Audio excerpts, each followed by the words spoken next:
চলমান এইচএসসি পরীক্ষা নিয়ে যতটা না নাটক হয়েছে, কোনো টিভি সিরিয়াল ঘাঁটলেও এরকম নাটক দেখতে পাওয়া যাবে না। পরীক্ষার শুরু থেকে শেষ অবধি এখনো নানান নাটকীয়তার মধ্য দিয়েই পার করছে এই এইচএসসি পরীক্ষা। সাম্প্রতিক শিক্ষা বোর্ড থেকে এইচএসসি পরীক্ষার ফলাফল প্রকাশের জন্য 12ই সেপ্টেম্বরের মধ্যে এসএসসি ও জেএসসি একাডেমিক ট্রান্সক্রিপ্ট ফটোকপি জমা নেওয়ার কথা বলা হয়েছে। আবার গত পরশুদিন হাইকোর্টে রিট জারি করেছে এইচএসসি পরীক্ষা পুনরায় দেওয়ার জন্য। আসলে বিষয়টা কোন দিকে যাচ্ছে?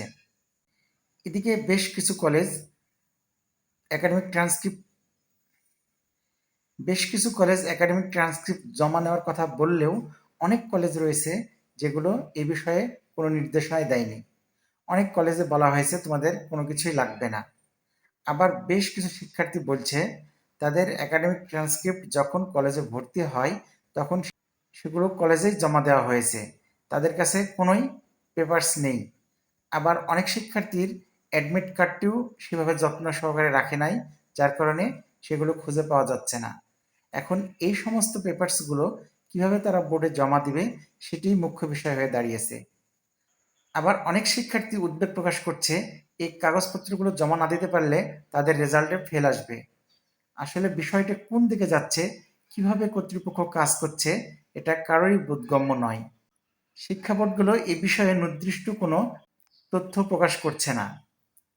সর্বশেষ ঢাকা শিক্ষা বোর্ডের ওয়েবসাইটে যে নোটিশটি প্রকাশ করা হয়, নোটিশটি এতই জটিলভাবে প্রকাশ করা হয় যে কোনো শিক্ষার্থী এটা সহজেই বুঝতে সক্ষম হচ্ছে না। আসলে এটা শিক্ষার্থীদের জন্য কোনো নোটিশ না, এই নোটিশটা শিক্ষা প্রতিষ্ঠানের জন্য। শিক্ষা প্রতিষ্ঠান সকল শিক্ষার্থীর পেপারসগুলো ম্যানেজ করে শিক্ষা বোর্ডে হাতে হাতে জমা দেওয়ার কথা বলা হয়েছে। এই নিয়ে অনেক শিক্ষার্থীরা ও তাদের অভিভাবকেরা উদ্বেগ প্রকাশ করেছে। অনেক অভিভাবকই উদ্বেগ প্রকাশ করে বলেছে, আমাদের ছেলেমেয়েদের ভবিষ্যৎ কোন দিকে যাচ্ছে কোনো নির্দিষ্ট ঠিকানা পাচ্ছে না।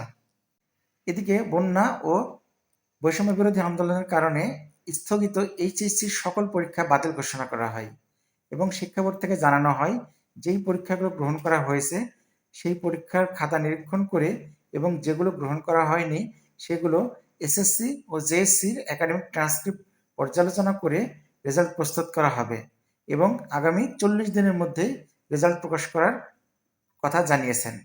কিন্তু এখন পর্যন্ত শিক্ষা বোর্ড থেকে রেজাল্ট প্রস্তুতের কোনো নির্দেশনা প্রকাশ করা হচ্ছে না।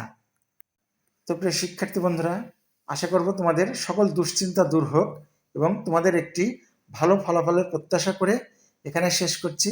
ভিডিওটি দেখার জন্য ধন্যবাদ।